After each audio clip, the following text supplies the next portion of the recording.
And okay, so last Saturday we did start talking about every once in a every now and then we'll bring some suggestions, book suggestions, and if you happen to have any book that you like, you happen to be reading that book and you're loving it, and you think it is a good reading for the members of this group to read. It has some connection to what we are doing right now, which is the work from Allan Kardec.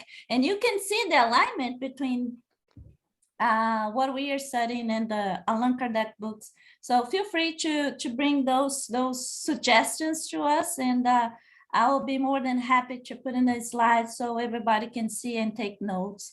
So today, those are my suggestions.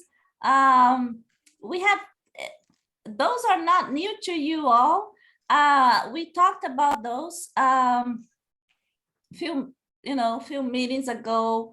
And the first one, it was my very first book that I read. And it is not really a spiritist type of book, but is one of the classic must do or must read book in Brazil whenever you start reading stuff related to spiritism. And this is the Dear and Glorious Physician from Taylor Caldwell. She is a British writer from Manchester. And her Taylor Caldwell and her husband, they had access to, I guess, something like 5,000 manuscript and good sources, and that you can only find in the Vatican. So this book is about Saint Luke's life, and so everything that you're reading there is going to be like historic stuff. But in the meantime, she does also put a lot of, I do not know how she handled that, but she had a lot of all those teachings that we can find in the Allan Kardec's book, in Chico Xavier's book, in even Silver Birch books. You will see there. You see a lot of consistency in between all these works from different parts, and it's a beautiful book, beautiful story. I highly recommend the reading.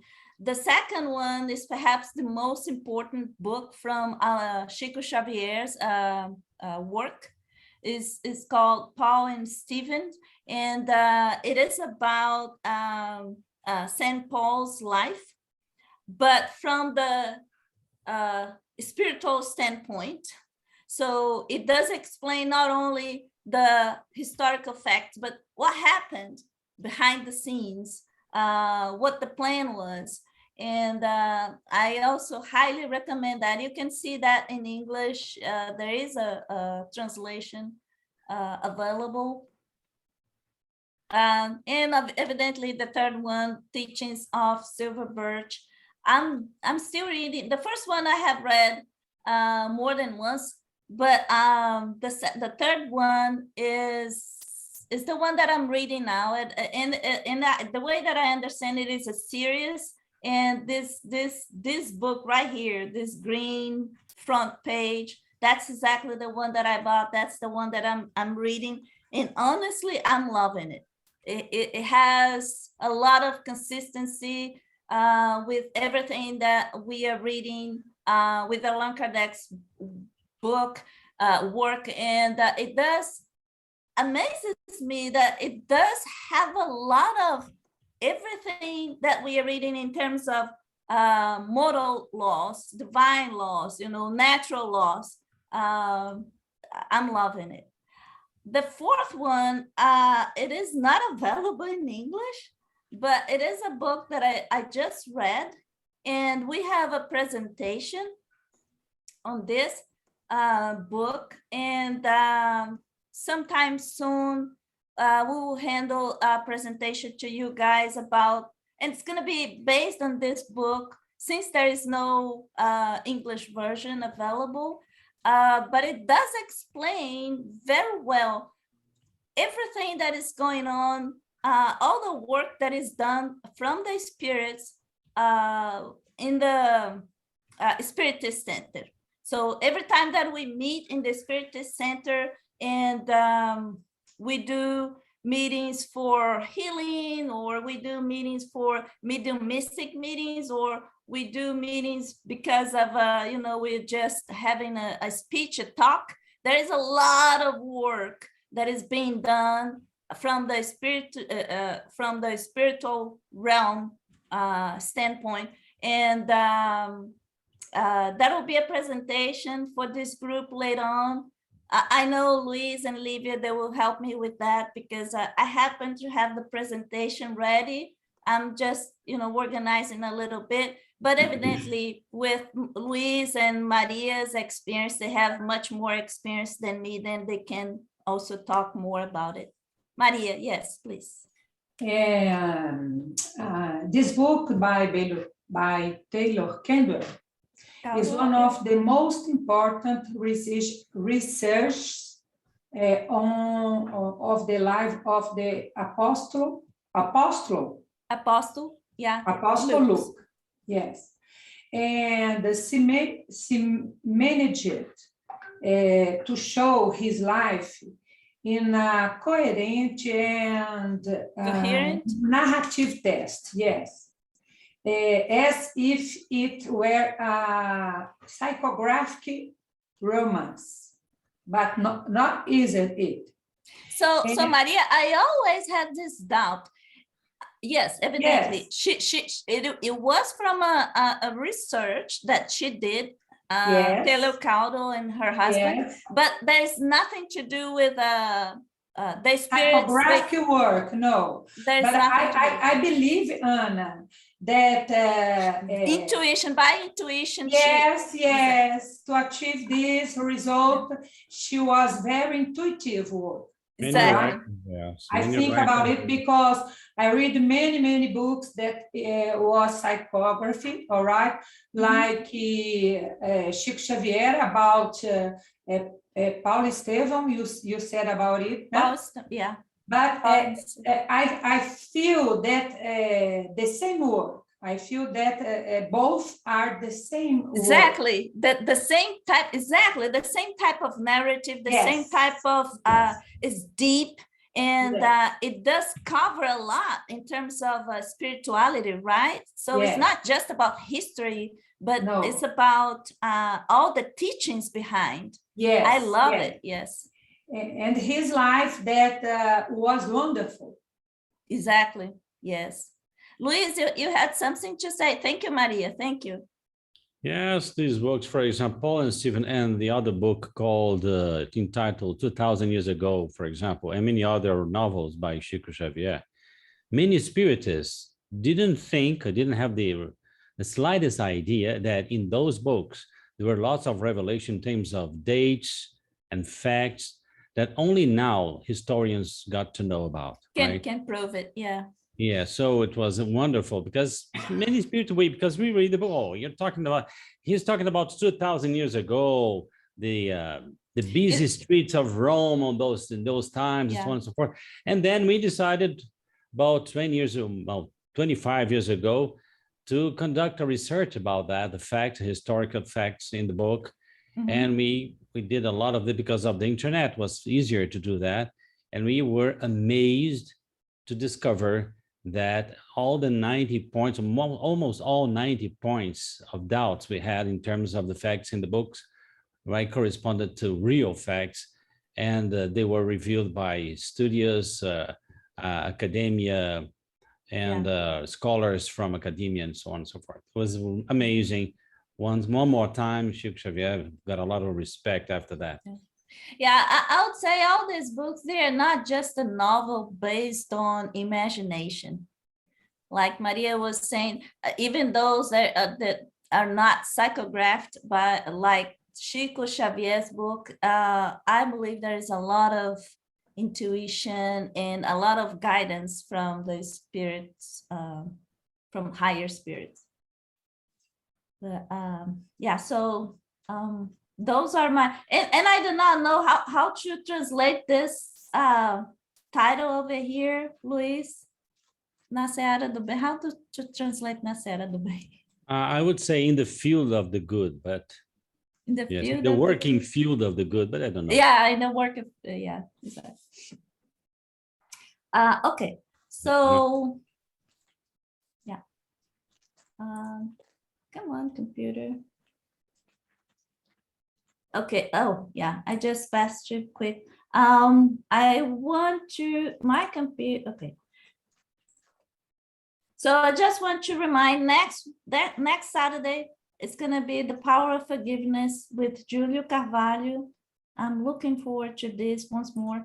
And Luis, can I borrow your voice of the guy from the radio to say the prayer of characters for us today? If you can be charitable enough to hear me, okay. Yeah. Thank you. So let's go. God, our Father, is all power and goodness. Give strength to those who go through tribulations. Give light to those who seek the truth, and fill the human heart with compassion and charity. God, give the guiding star to the traveler, consolation to the afflicted, and rest to the sick. Father, give repentance to the guilty. Give truth to the spirit, guidance to the child, the father to the orphan. Lord, may your goodness extend over everything that you have created. Mercy, Lord, to those who do not know you, and hope to those who suffer. May your goodness allow the consoling spirits to spread peace, hope, and faith everywhere. O God, a ray, a spark of your love can illuminate the earth. Let us drink from the fountains of this abundant and infinite goodness. All tears will be dried and all pain will be lessened. A single heart, a single thought will rise to you as a cry of gratitude and love. Like Moses on the mountain, we wait for you with open arms. O goodness, O beauty, O perfection, we wish in some way to deserve your mercy. God, give us strength, help our progress, so we may rise up to you. Give us pure charity and humbleness. Give us faith and reason. Give us the simplicity, Father, that will make our souls the mirror that will reflect your divine image. And so be it. And so be it. Thank you, Luis. Okay, so today I brought this video. I was watching it the other day, and it did remind me when I was in the grocery store and my kids, they were young and they just wanted to, get out of the grocery store as soon as possible. And evidently I was always choosing the longest line and the waiting, more than perhaps what I would like to.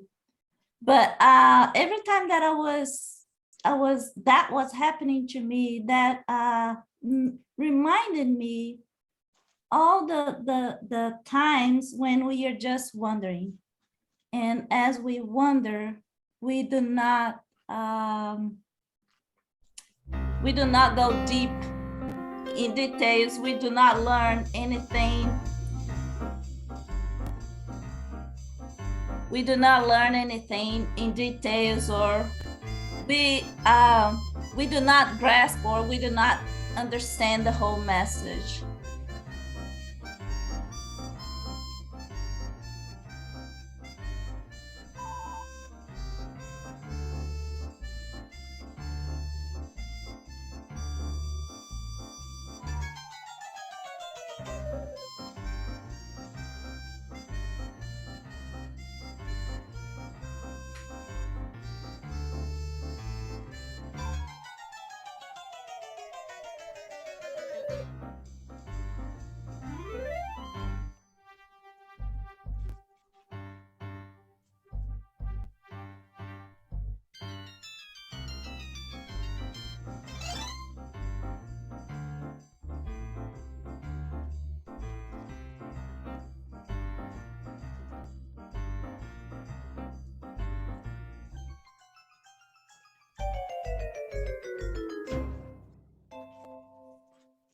There you go. So we better focus on something, right? So pick one and go for it. And, you know, do not just wonder.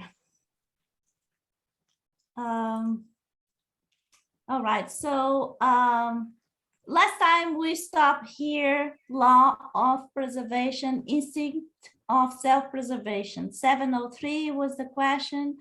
Why has God given the instinct of self-preservation to all living creatures? And the answer, God has given them the desire to live to carry out the designs of providence.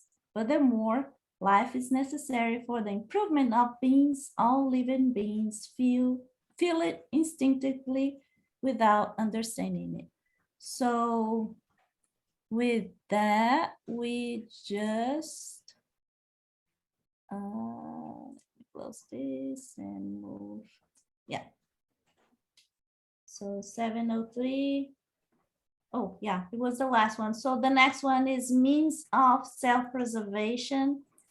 And number 704 is giving humans the desire to live. In giving humans the desire to live, has God always provided them with means of doing so? Any comment or? Do not read the answer, Art. Do not. I'm watching you. You know, everybody has a desire to live, but some people get stuck and they get there somewhere where there's, like if they're stuck in the desert or something, the life forces run out. So I would say that not always would be an answer to that.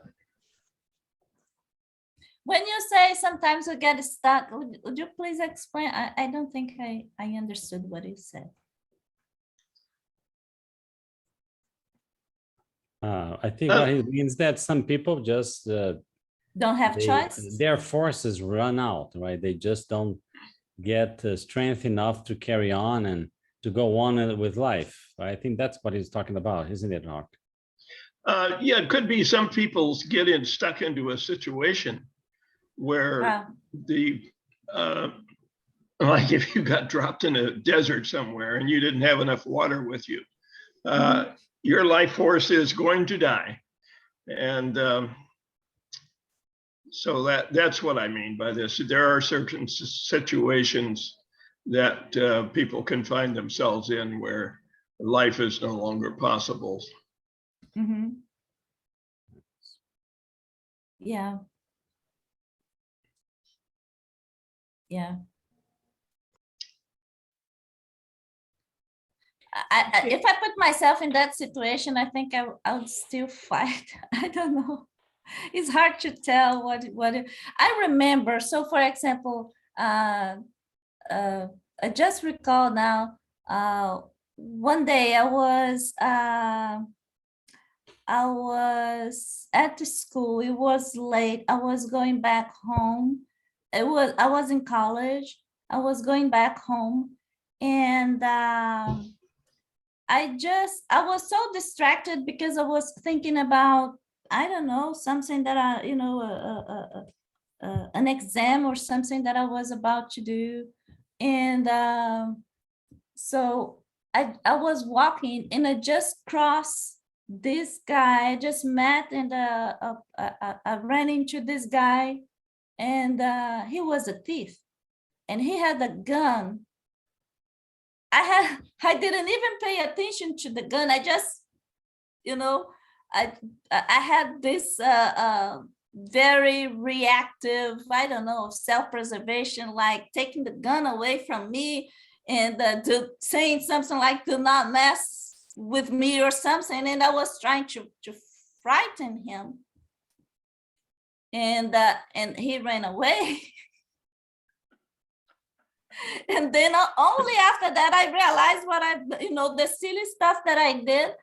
And I said, I could get killed, easy, because so I guess I didn't realize the what was going on. But I think it's just if I have something happening to me, my first reaction will be I will fight, you know, and try to preserve myself. I don't know. Yes, well, one of the good works that the knowledge and the awareness about the afterlife can do is this, to give people the notion that life goes on, right? Even if they deny the use or the possibility of life, life goes on anyway. And this is something that in people being conscious about this, being aware of that reality, they can, you know, stop making some mistakes and stop being deluded in the fact that by dying, for example, everything is all right and the problems are solved. Right? Gloria, please. And as I read the question, in giving humans the desire to live, has God provided them with the means? And God has given us the earth, and the earth produces plants we can eat, and not so much anymore for me, but animals that we can eat. and ways to, you know, at first maybe there were just caves, but now we build houses. And so everything we need, which I interpret the means to be, it's here. I remember my grandparents, they only went to the grocery store in town once a month, and that was just for coffee and sugar. And the rest of the time they were baking and canning, and you know, we were working in the garden. And so before there were all these conveniences that we enjoy now, you know, they were doing laundry in a tub. We were pumping water out of a well. It's all here. So I would say, yes, God has provided the means, and to sustain life, God has provided for us to be able to reproduce, so that life goes on after we die. There's new life. So I would say, yes, God has always provided us the means of not just sustaining ourselves while we're living here, but sustaining humankind for future generations.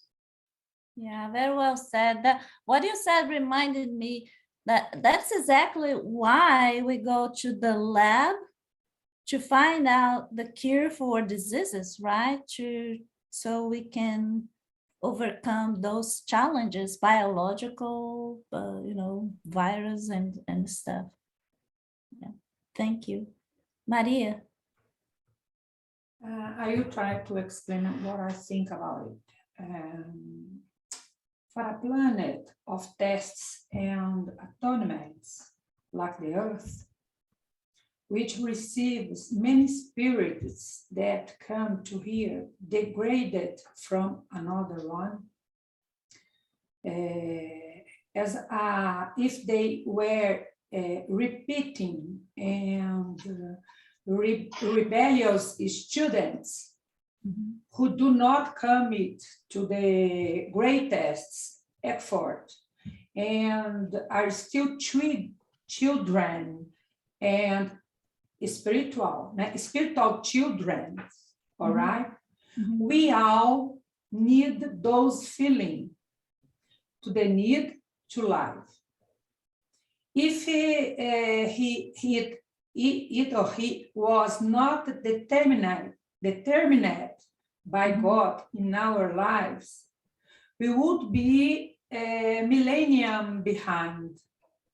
High spirits are already in tune with the laws of God, do not depend of this sense to live and continue their journeys normally. But all of us, with exceptions, of course, we need to take this sense, I don't know how I can say, cravados a ferro e fogo. How I can say it, Anna? How can say this? That's a very hard to translate. It's a Something like that. We need this sense so strong in our lives. If we observe the world today, we can see that the number of suicide is over. Yeah, I think that these spirits that find in the suicide,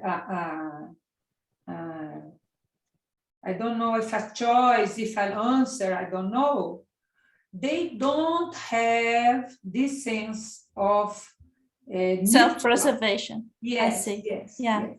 Okay. So what you're saying is there are some spirits, they are very experienced, not high spirits or elevated or but they had enough experiences, life experiences to no longer need this instinct, but because they learned their lessons well.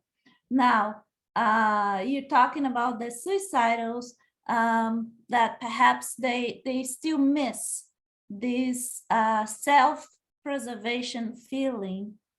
Otherwise, they would think a little more, right? Before taking their lives.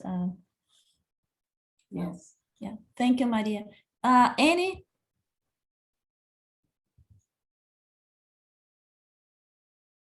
I'm not sure if I'm understanding the question correctly, but after I read it, what I thought was, yes, God always provides the means in giving humans that desire to live, but the humans that are here on earth ruin that in like places like Africa, where these people babies don't have medicine, and they don't have food, they don't have clean water, and they have nothing. And yet there's other places and people in the world that have millions and millions of dollars, and even countries like Canada where there's so much, and yet there's these places that have nothing, and that shouldn't be occurring. And I don't think it's that God isn't providing. I think God is providing. I think it's the people on earth that are wrecking that through greed, I guess. Exactly. Yeah, very well said. Yeah, it is not a matter of lack of resources, but too much greedy in the world. Yeah. Thank you. Leda. I totally agree with Annie, because I think the rule is that God provides for us, like Gloria said about her family. God gives us all the means to survive, but when we stay out of the line, and when we go against his laws, his eternal laws, then we get stuck, like Art said. We get stuck in situations when we risk our lives, and we go we have to suffer the law of cause and effect sometimes, and that's when hunger happens, and when diseases happen. That's all because we are doing wrong.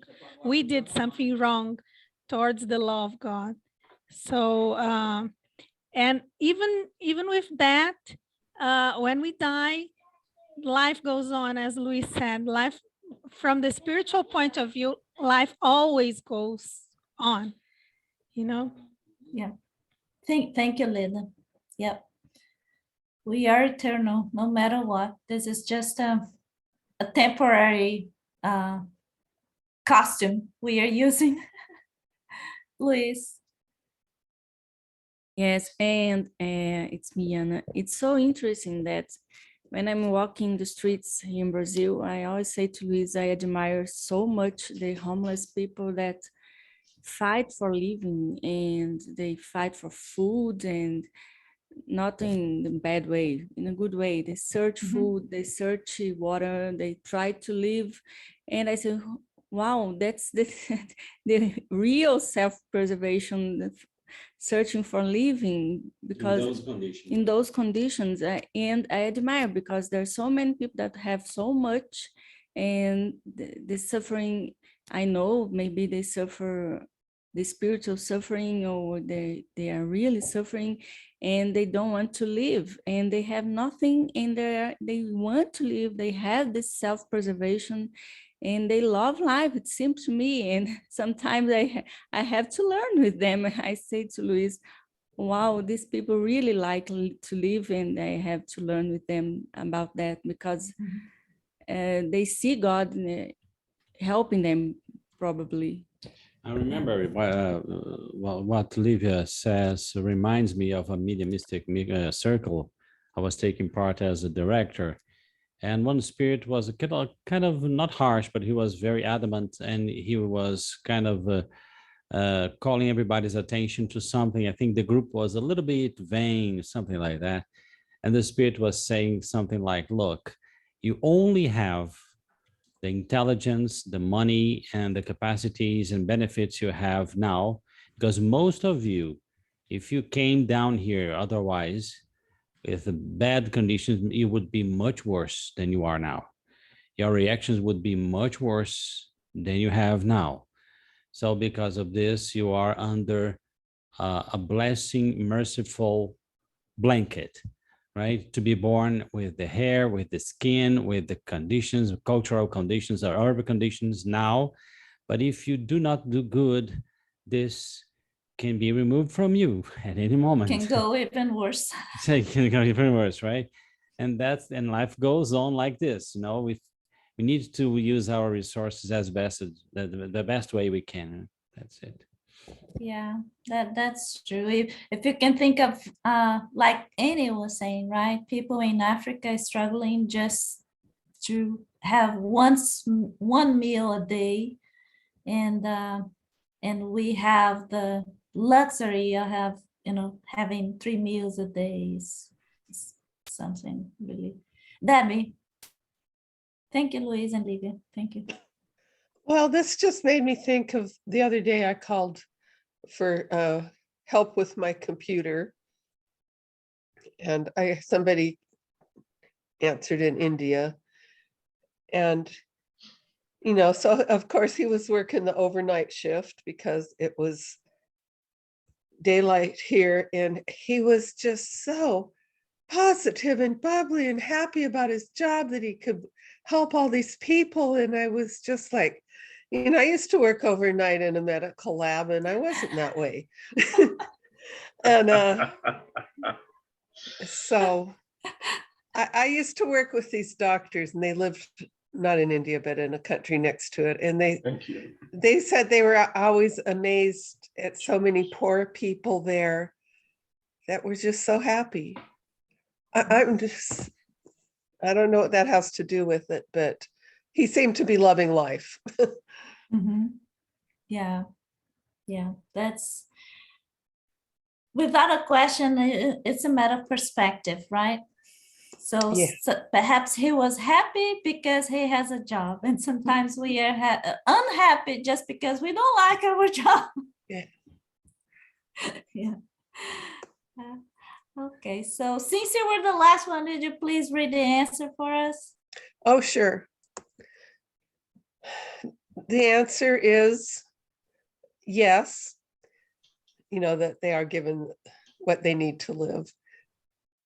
Yes, and if they do not always find the means, it is because they do not understand them. God would instill the love of life in humankind without giving them the means to live. And God has created Earth so that it is able to produce sufficient means for all its inhabitants. Only that which is necessary is useful, while superfluous are never useful. Yeah. comments? I'm trying to make sense out of that last sentence. I guess it has something to do with what Annie was saying, that this unbalance. So the way that I interpret this is everything that we have and is necessary is useful. But if I'm just accumulating resources just because, then it's useful, right? So why should I? Okay, so I have a very good example of that. Every time that there is an announcement that a hurricane is about to hit Texas, I see people running like crazy to the grocery store and grabbing all the water for themselves. Well, they will not drink everything, right? That's just a family. Why not just taking what you really need and leaving some for the rest of the community? So yeah, so that person will hold resources that is going to be useful for them. Yeah, Chico Xavier used to say that superfluous triggers depression, because you start feeling that what you have and you're not using is other people's happiness that you are possessing, right? Yeah. And this is automatic taking you into depression and depressive feelings, right? And I think it has a lot to do with, that's why many of these very high level spirits don't like, right, accumulating, building up possessions, because they know that, Chico Xavier has to say, guys, look, one car is a lot of heavy weight, but two is too heavy. And I saw that some spiritists didn't understand what he meant.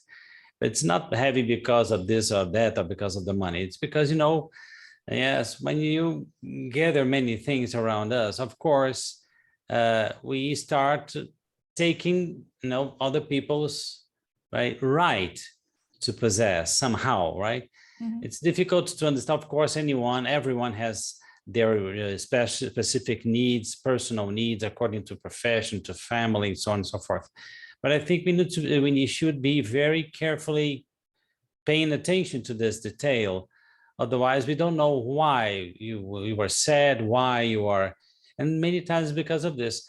I told you here once, there was a researcher from Newsweek, a reporter from Newsweek. She was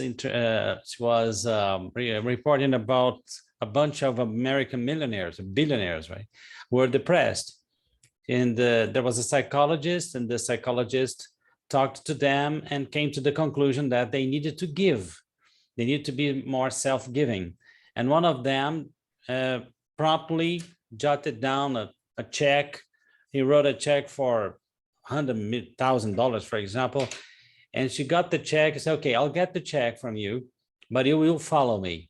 And she took him to a nursing home where there were people in need. And he started spending some days there. And he himself went to buy the electronic wheelchair for the child that was in need. And he became friends of the child. And in 2 weeks, no depression anymore. Mm-hmm. And said, because you're feeling that you are giving some, you yourself, not because you're just signing a check and giving that to someone. You're giving from yourself. So I think that's but look, Vladimir was saying something here. I'm going to, and Giles translated into English.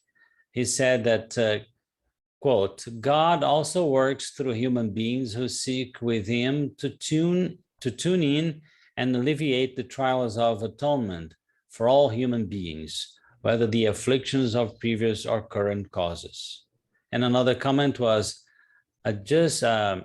divine justice can be very well understood through reincarnation. Yes, I do believe that too. Thank you, Vlad. Thank you, Vlad. Thank you, Luis. It was a beautiful story. That one reminded me a story from Chico Xavier, a friend of him that actually told that history, that story the other day. I was watching a talk from that lady, and she said that one day she met Chico Xavier buying some tomatoes, and he was selecting good tomatoes and not so good tomatoes, like pristine tomatoes and kind of mashy tomatoes. And then she just stopped. She didn't intervene because she wanted to understand exactly what he was doing. And as she was watching him without him know, she just confirmed that he was putting, in his bag, good tomatoes and not so good tomatoes. And then he grabbed his little bag of tomatoes and he was ready to check out when she decided to talk to him and said, okay, hi, Chico, I just saw you picking your tomatoes. Why are you picking your tomatoes, selecting your tomatoes that way?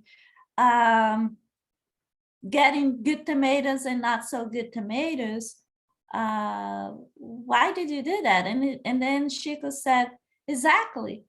I was getting good tomatoes, but also not so good tomatoes because everybody deserve, all the other, customers, they also deserve to have good tomatoes as well.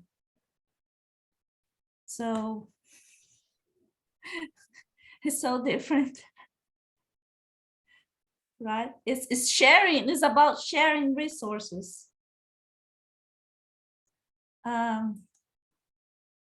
Okay, so next is 705.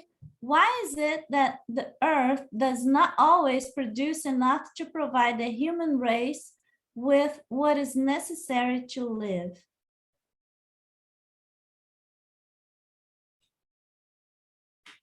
Why is it that the earth does not always produce enough to provide the human race with what is necessary to live? Maria.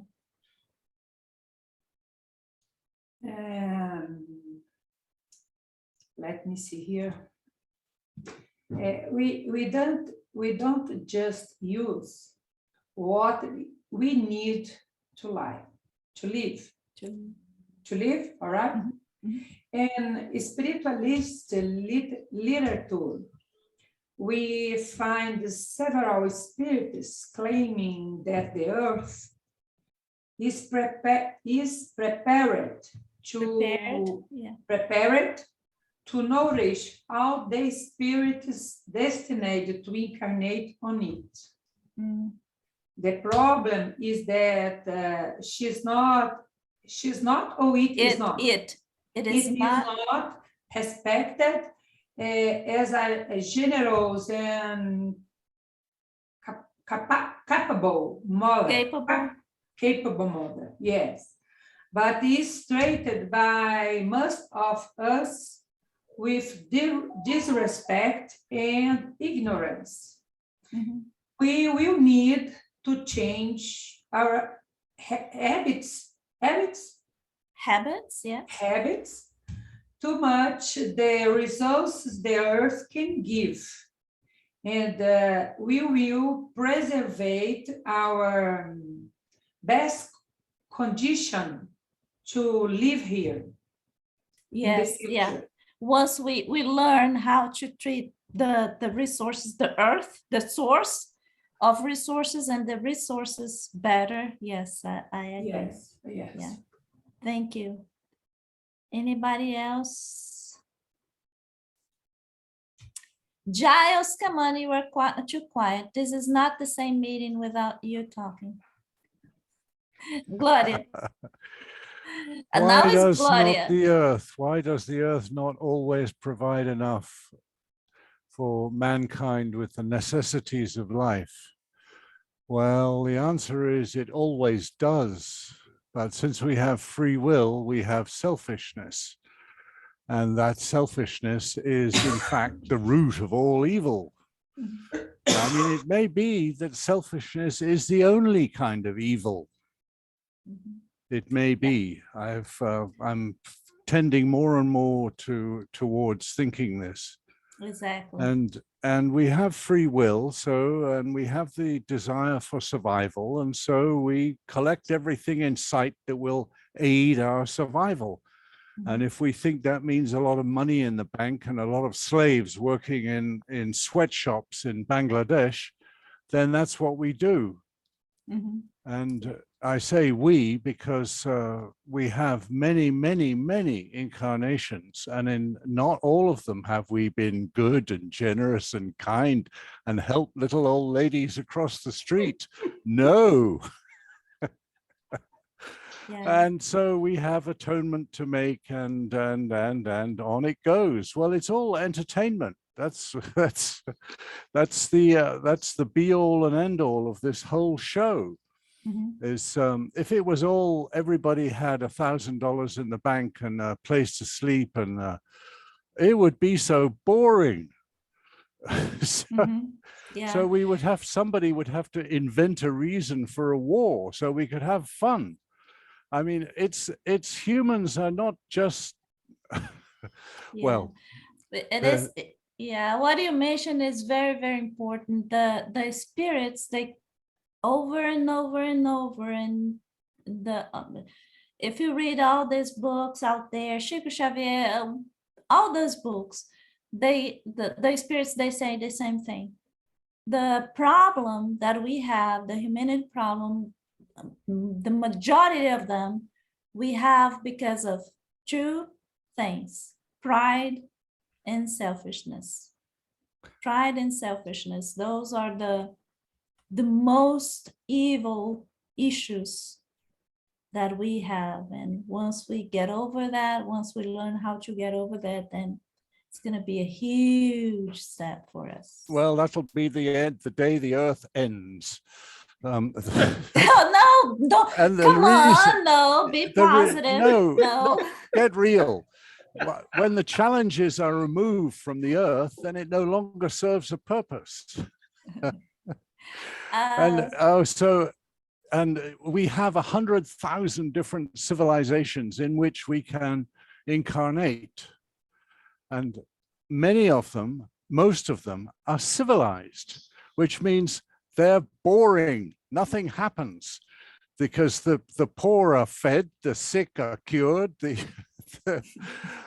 and so on. And the various types of people that are there don't have strong challenges.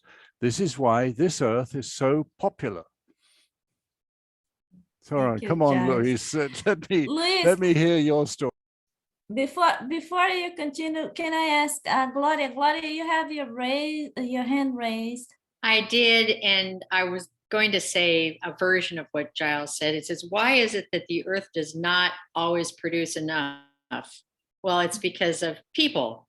There's enough water, there's enough food, there's enough shelter, but because of profit motive, I think of all the fields of crops in the United States that are subsidized because of lobbying to government, and they don't feed people, they go for profit. So that's the answer I think Giles gave to us. Why is it the earth does not always produce enough people? People interfere with the natural ability of the earth to provide enough. It could, we mess with it. Yeah, agree. Thank you. Luis, Olivia. Yeah, I was just thinking, and I would talk about what you said, Anna. If you read many sources from the spirits, from Allan Kardec and all the books from Chico, they always say that the sources of many vices and mistakes are pride and selfishness. And they say that the source from many mistakes we commit and many vices we have, because selfishness brings them a lot of other mistakes and vices we commit. And pride too. So they always emphasize that for us and say, deal with that, because you see many problems in the earth, it's the source is in it.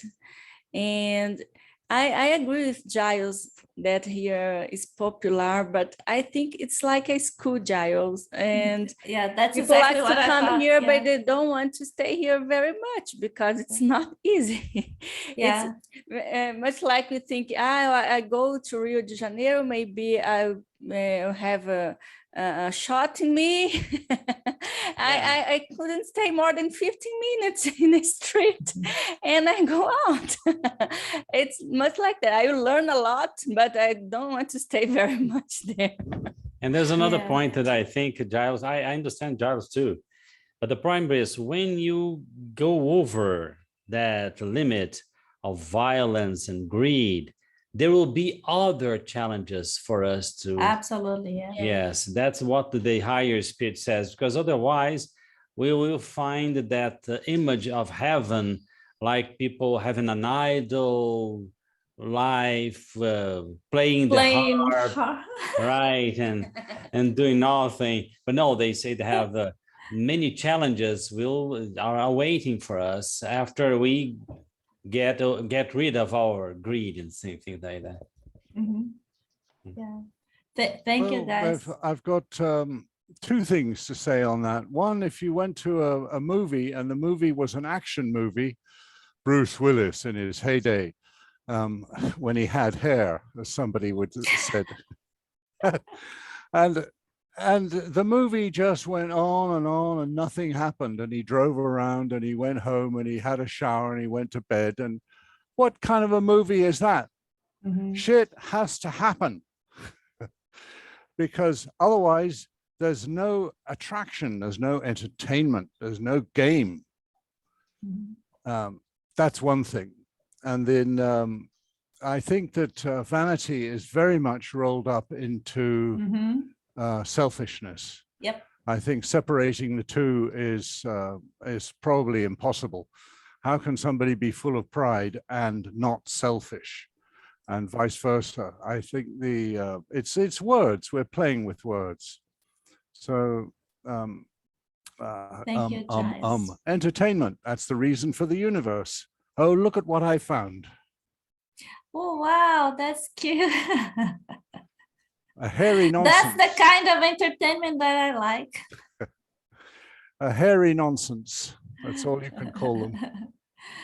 Leda, please. Thank you, Giles. Leda. I believe sometimes tragedies happen, like people losing their crops and hunger sometimes, for us to face a challenge that will help us evolve and think of different manners to do what we used to do. So sometimes things are different to help us evolve. Do you understand?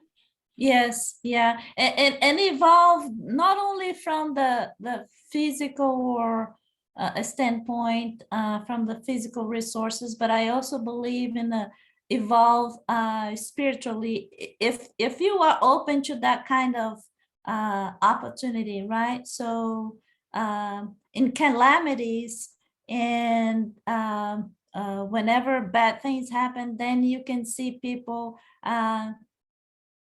behaving their best. I see here in Houston, when those hurricanes, very bad hurricanes, strike the city, and you see lots of people in desperate and lots of people in need. I see so many very good examples from people coming from everywhere, and they just behave and they do their best, and it's nice to see that. Yeah, it's like now we had this COVID and it was a tragedy for everyone. But the science has evolved a lot. So now we have experiments that with cancer that are curing cancer, right? I've heard it last week or some very short time ago. So we have big tragedies, but science evolves. It's coping with that. Yeah, it's trying, following behind. So Leda, you were the last one. Would you please read the answer for us? Let me scroll down a little bit. Okay. So why is that the Earth does not always produce enough to provide the human race with what is necessary to live. Because human beings are ungrateful and neglect to make fruitful use of Earth's bounty. Nevertheless, she's an excellent mother. They often accuse nature of what is truly the direct consequence of their own nearsightedness. If human beings could simply be content with what is necessary, the earth would always provide it. If it does not provide for all their wants, it is because humanity use earth resources to supply luxuries when they should be setting them aside to supply necessities instead. Look at the example of Arabs in the desert. They always find enough to survive because they do not create artificial needs. When half of the earth's products are squandered in gratifying impulsive wishes and demands, should humans be astonished when they run out? And do they have any reason to complain if they are poorly equipped when scarcity strikes? I repeat, nature is not careless, but humans do not know how to control their use of her bounty. Yeah, that's what you were saying, right? Everybody here. Yeah. Wow. Comments? Anybody? Oh, I can't wait until I finish my incarnations. I know I've probably got about 10,000 more to go, but by that time I will have understood that love is the only worthwhile thing in the world. And when I then move with a bunch of friends to the new being, which is called superhuman, I've got lots of questions. What is your motivation? You can't have action movies with bad guys. So what goes on? And I'll find out. I'll ask in the next world, and somebody is going to answer. Somebody is going to say, oh, I'm in touch with a higher being, and I'll ask them and get back to you. But I never get that. When I ask psychics here, I say, here's a question. And then I ask the question, they say, oh, and then they give me a vague answer and pretend that's an answer. And of course it isn't. One of the questions which I've got, and I know I'm putting this in between number 705 and number 706, and that is, where are the gremlins, the dwarves, the gnomes, the elves, the sprites? Where are they in the developmental picture? Anybody know? Okay, Luis.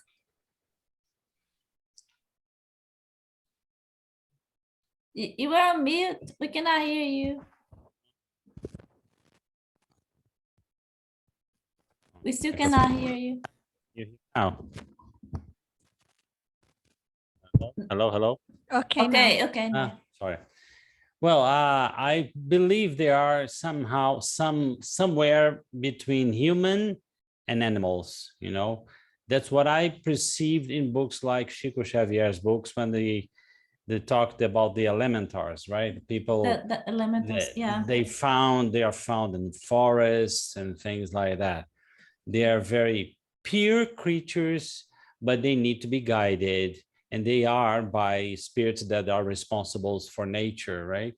But of course, this is something that is just in the books. I think I've seen once, and we connected once in a mediumistic meeting circle, but they were not able to communicate because it was just kind of very playful and at the same time very innocent, you know. Yeah. And that's it. That's what I know about. And don't forget naughty. Yeah, naughty. That's it. Very naughty. Indeed. Yeah, they too are not free of vanity and selfishness. Yeah. They're beings after all, and neither are the higher animals or the lower animals for that matter, free of vanity and selfishness. Yeah. So I think still learning. I think it's all good fun. And I can say that even when I fall down the stairs and break a hip Why? Because somebody will cart me off to hospital, my beloved wife, of course, and there I will get good drugs. Irishman speaking. Yes. Yes, yes. All right, so 706, should we understand the fruits of the earth to mean the products of the soil? Should we understand the fruits of the earth to mean the products of the soil? Oh, there's a simple answer to that one. The early humans, that is, people who are doing their first 1,000 incarnations, think it's perfectly all right to treat animals badly. They don't understand when you tell them that animals suffer. And when you move on in your incarnations, then you understand that the soil is to be the only source of your food and various other things.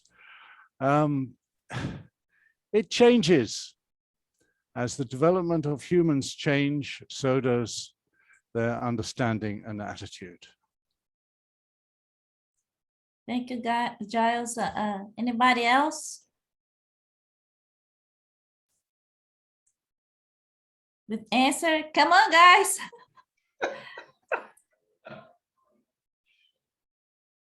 Come on, Art, you've got some miserable stories to tell us. Let's have one. I don't know for sure.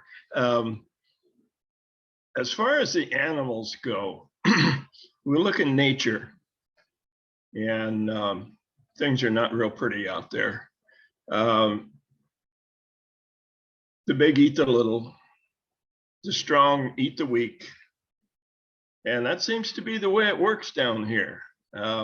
Yeah, and then we get to humans and the same thing happens. Quite frequently. Although I was looking at a fellow who was in the service, and he was put in contact with what they call the tall whites, which is a people from another planet. And they told him that a lot of societies, if they kill the animals because the animals interfere with them, they are quite surprised that we have affection for animals down here on the earth.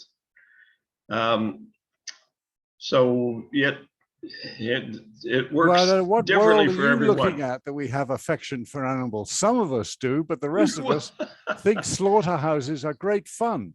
Oh yeah, it just depends on if we raise them for food, then we eat them.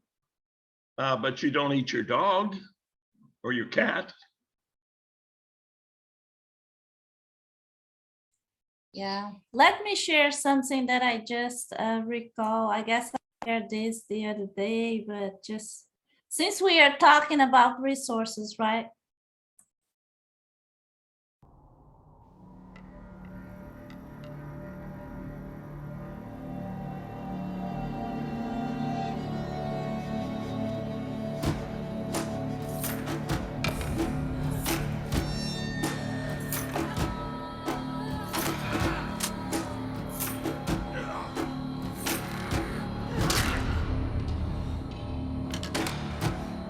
There's no image for me here.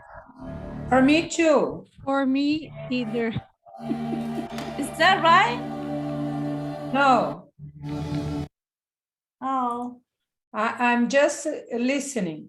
Yeah, we have audio, but no video. oh, okay. So let me, maybe it's a connection that I have.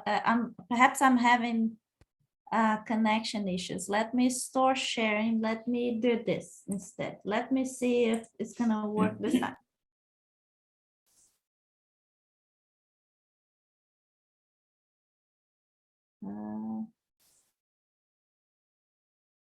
Stop.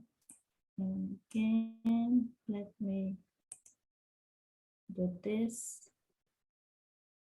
Let me see if I can make it work again. Can you see my screen? No. Yes. Okay. Can you see the image? Yes. Yes. But if you go full screen, it would be better. That's what I was doing, but it didn't work.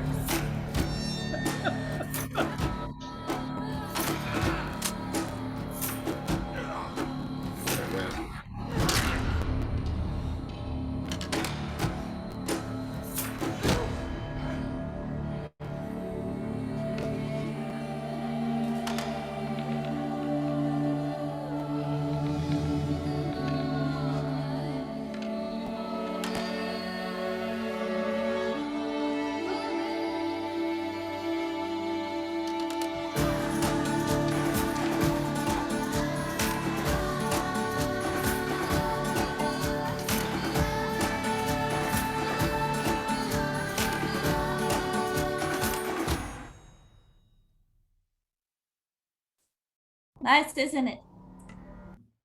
Plumber. We need what to do. All it does is remind me of that saying, if you eat with the devil, you better use a long spoon. So I haven't really got beyond that because those are not very angelic looking people there, and they're all using long spoons, which means they're afraid of something. Okay, so let me share again. Okay, so I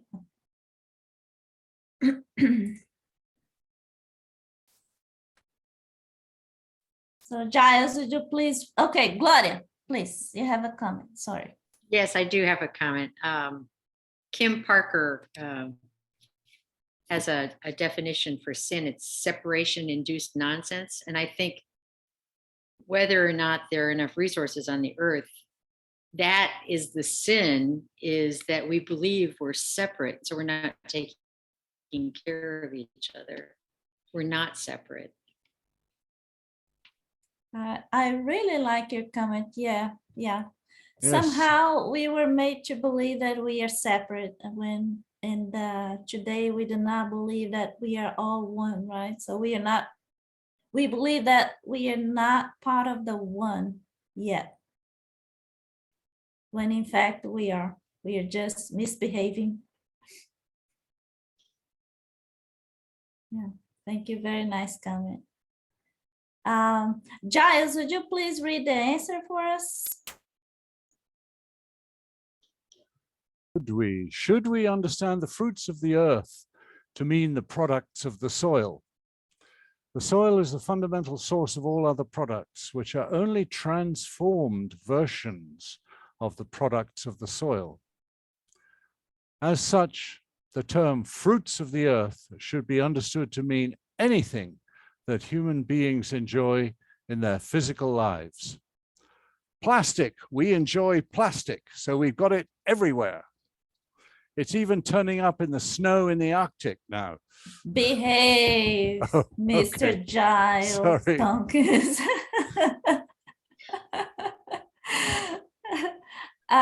Luis, I have a question for you. Why we have fruits of the earth, the terminology in between quotes, quote unquote. Yeah, because Is there anything related later on or in the Bible, or Hyacinth is no, not I here? think it's because it's metaphorical, because Okay. fruit is just a piece okay. of fruit, fruit Yeah. of the earth. So it's Yeah. Mhm. I was thinking perhaps there is something associated with a biblical saying or something. And not at first, it didn't come to me, this idea. Okay, thank you. 707, there are always individuals who lack the means to survive despite, okay, so this is Annie's comment. There are always individuals who lack the means to survive despite living surrounded by abundance. Who should be blamed for this? Oh, wow. Okay, blame. We've had a number of different races living on the planet until the white man extended his dominance over everywhere and killed as many as he could. But many among them, I think particularly the Florida Indians, the Indians that lived in Florida, who weren't Indian, of course, at all, but they were native Floridians. They found people who were skeletons of people who were, I think, 70 years of age or more with no teeth. Now, this means this person was not able to feed themselves. Mhm. And in the custom of the Indians, they fed them by somebody else would chew it and then give it to them. And this, I think, happened in a number of different places on the planet. And the American Red Indians have a wonderful story of good behavior with the planet. And of course, those messages, oh, I don't need to say it, do I? Those messages have been lost. And their behavior and their way of treating people. Oh, it's a big sigh. Well, I just have to wait longer, don't I, for my own sayings. All stories have happy endings, but you just have to wait long enough. So, okay, I'm sorry, I get carried away. Thank you, Giles. Well, what you said reminded me. The other day I watched this documentary talking about prehistoric men. They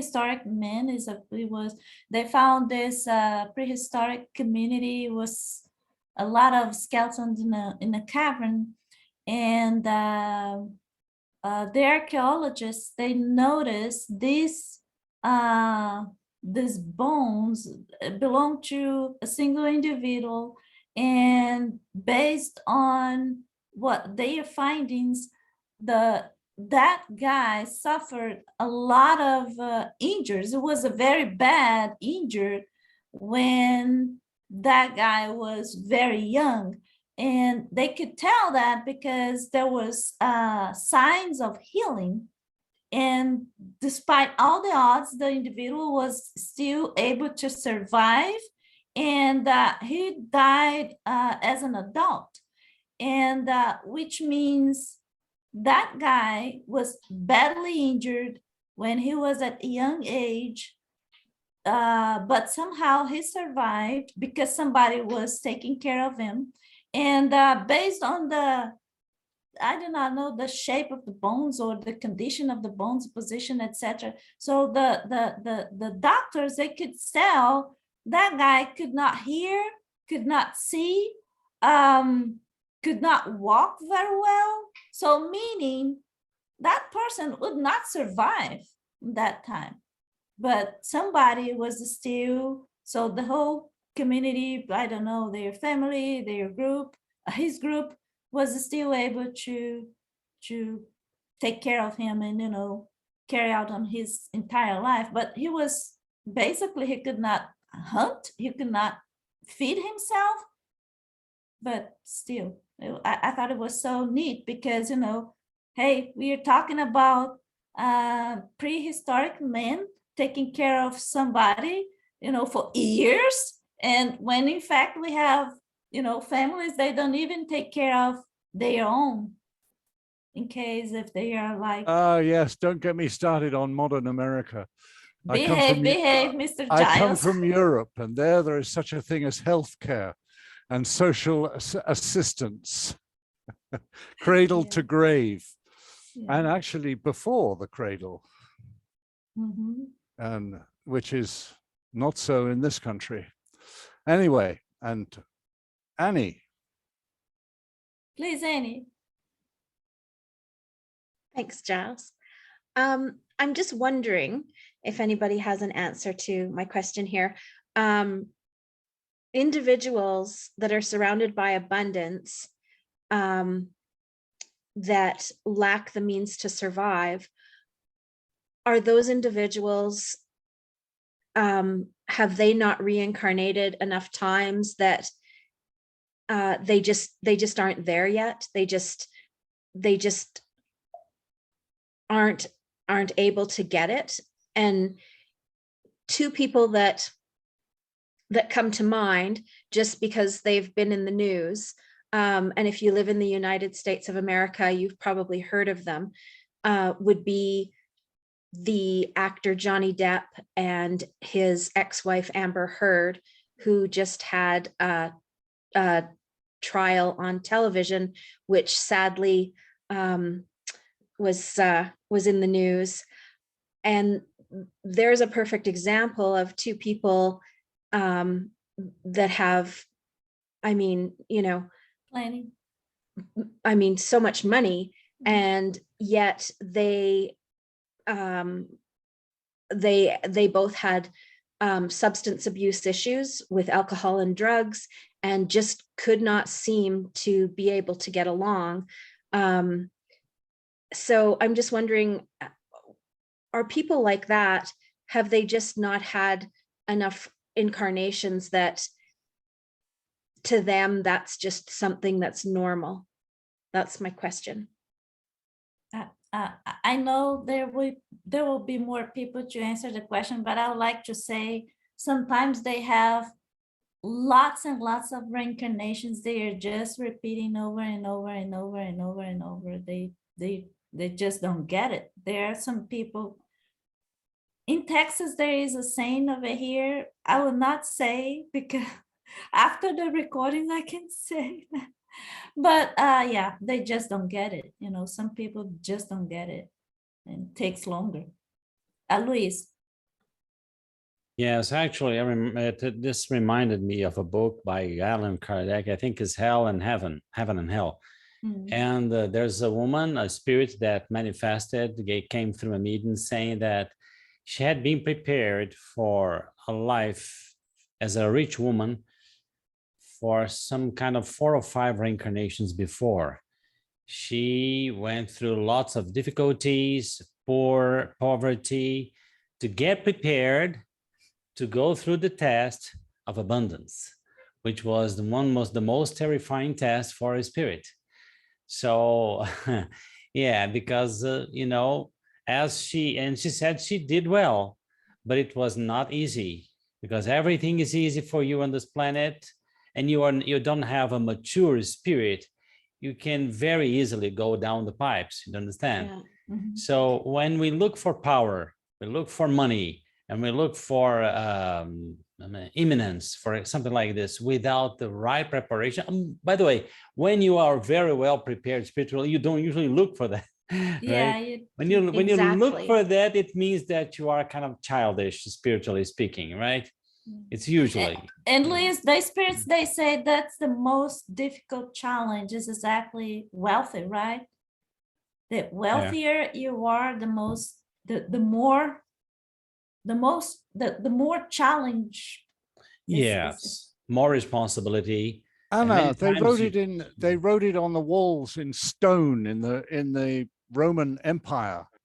And the words, I don't remember the Latin, but I remember the English. It's power corrupts, and absolute power corrupts absolutely. Yeah. Yeah, that's true. So we know that since thousands of years ago, we have not. So I believe many of us here, right? That's what the spirits have been telling me.